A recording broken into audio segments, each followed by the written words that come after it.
Magandang araw po sa ating mga mahal na magsasaka at mangingisda.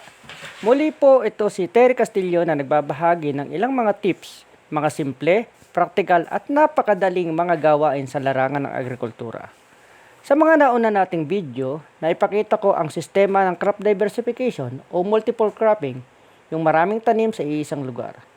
Naipakita ko na rin po ang simpleng paraan ng container gardening, mga kombinasyon ng lupang taniman na makukuha lamang natin sa ating paligid.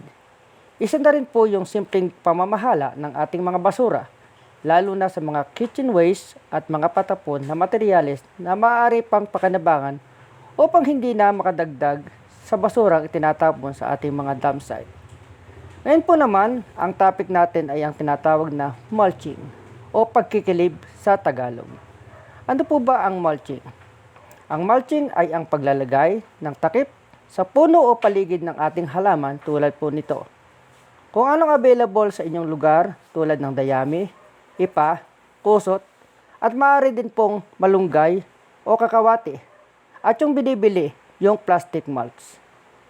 Ang ginamit po natin ay bunot ng niyog.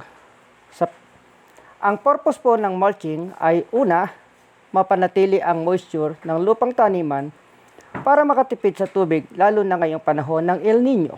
Pangalawa, ay upang hindi makatubo ang damo o kung tumubo man ay konti lang. Pangatlo, ay makadagdag ng taba sa lupa kung biodegradable ang ginamit. Pangapat, ay upang ma-prevent ang soil erosion. At panglima, insect repellent kung plastic mulch ang ginamit. Tandaan, hindi po natin kailangang magpakahirap sa agrikultura. Hindi rin natin kailangang gumastos ng malaki. Naandyan lang ang mga resources sa ating paligid. Kailangan lang nating pulutin, nakinabang ka na, nakatulong ka pa sa environment. Maraming salamat po sa panonood. Kung nagustuhan niyo po ang video, paki-like and share.